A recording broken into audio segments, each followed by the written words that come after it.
Well, Matt, you can see from the first round wrap-up, these guys are pretty serious, and the Grudges are hardcore. Yes, they are, Cubby. These guys are not holding back. There's definitely no love lost, and I can only imagine it's going to get more intense and more razzing as the round goes on.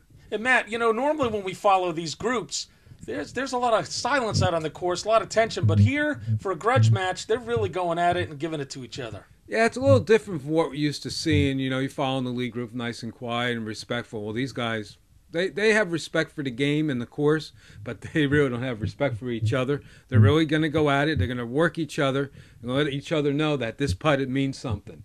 Well, Matt, let's join Hawk and Rich right now and get their thoughts of round one and see what their predictions are going to be for the second round.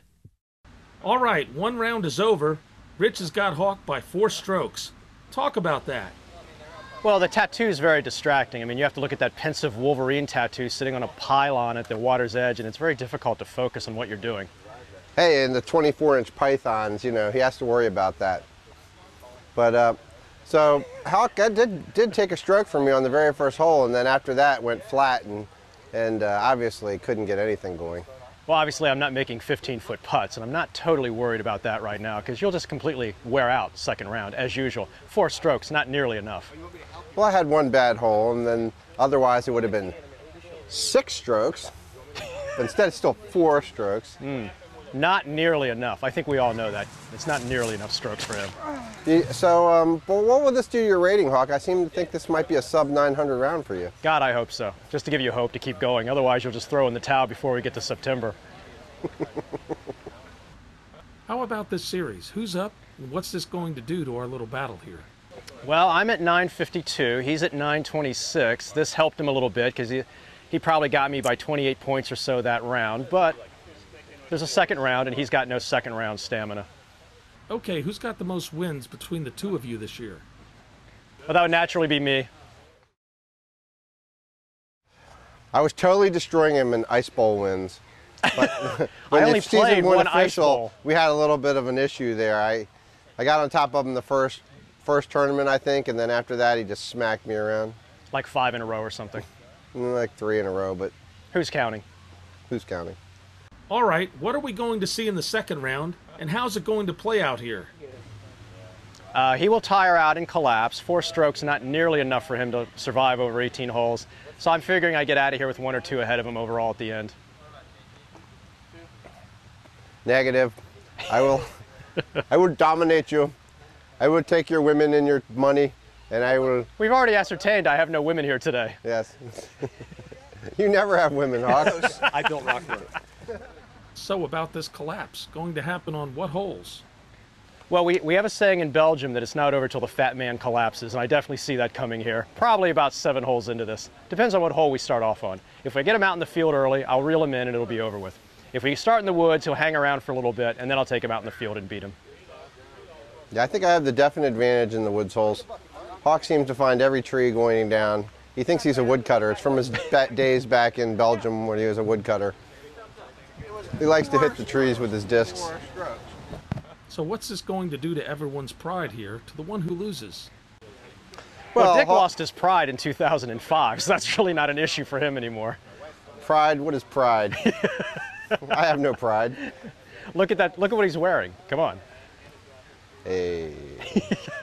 So I'm predicting Hawk will be silent the whole way home, which will be a blessing for everyone involved. I'm battling a homeless guy. Let's be honest here. It's hard to stay focused when I'm keep trying to give him cash for food. Well, Matt, you can see from that interview that the rivalry between Rich and Hawk is real and it's serious. Yeah, it's funny, Cubby. You know, you would think, you know, these guys, you know, are pretty heated on the course, that they'd be more relaxed off the course with each other. It's the same way. They don't let up at all. Well, Matt, there's another pair that's on the card that we're going to go and talk to now. It's Sam Gavernsky and Joe Abrams. We're going to talk to them and find out how they got introduced to the sport. So how do you guys know each other? How did you get into disc golf, and who's going to win today?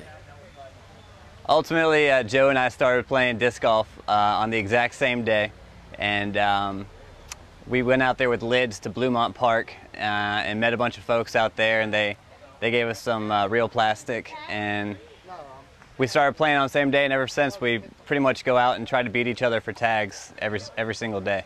So. Well, essentially, I know Sam from a long time ago. We went to the University of Georgia together, and we worked together here in DC for a while. And all of a sudden, we discovered the amazing sport of disc golf.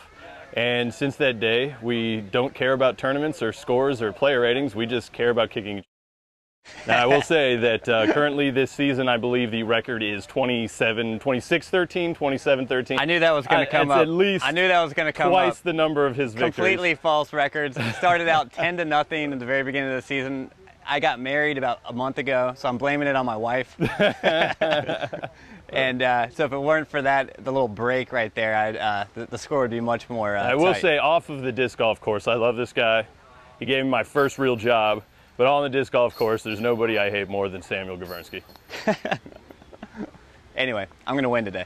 And better yet, we're going to beat this kid from Augusta that has got 3 strokes on us right now. We will crush each other and then crush David. Yes, that's the plan as of right now. But looking forward to playing today. And Andy did a great job with the tournament. And just have some fun, but ultimately I just want to beat Joe. So. I just wish that could happen for him. It's such a shame. We're tied at 61 right now, which is moderately okay. But I plan on shooting at 12 next round, so I think I pretty much got it in the bag with that one. Yeah, whatever, dude. Well, Matt, we see the personalities involved here in this event. It's going to be a great grudge match that we're covering today. Matt, tell us a little bit about the players that we're following today. Well, first off today, Cubby, we have Rich Myers. He's from Laurel, Maryland. He has taken 4th place at the Rockburn Rumble, 2nd in the Schumacher Spring Shootout, 3rd at the Bluemont Cherry Blossom. Hawk Corrick from Ellicott City, Maryland. He's taken 1st at the Rockburn Rumble, 4th at the Cadora Spring Fling, and 1st at the Bluemont Cherry Blossom. Joe Abrams, he has taken 10th at the Bluemont Cherry Blossom, 6th at the Sharando Spartan, and 14th at the L'Oreal Challenge. And last, we have Sam Gavernsky. This is his first PDGM event of the year. Well, Matt, that's great. Hopefully these players can come away and walk away with some pride when all is said and done here. Let's hope so. You know, they're going to be out there not only working the course, but working each other. Let's hope that, you know, at the end that they can shrug it off, shake hands, and congratulate each other on a job well done. Well, Matt, that wraps it up for the pre-second round coverage. We're going to go to a break, and then we'll cover all the action in these 2 grudge matches.